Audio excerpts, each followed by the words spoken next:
You are looking at Julian's pronunciation guide, where we look at how to pronounce better some of the most mispronounced words in the world, like this other curious word. But how do you say what you're looking for today?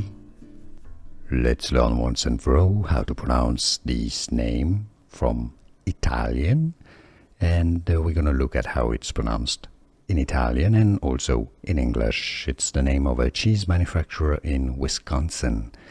Now, the Italian pronunciation is pronounced as Belgioioso, Belgioioso, or Belgioioso.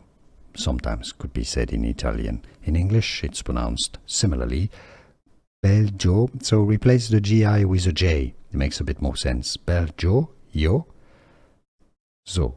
Belgioioso, Belgioioso is how it's pronounced. Belgioioso Cheese Company. Here are more videos on how to pronounce more confusing words and names too many mispronounced. Like this video if you found it useful. I appreciate your support. I'll see you soon and thanks for watching.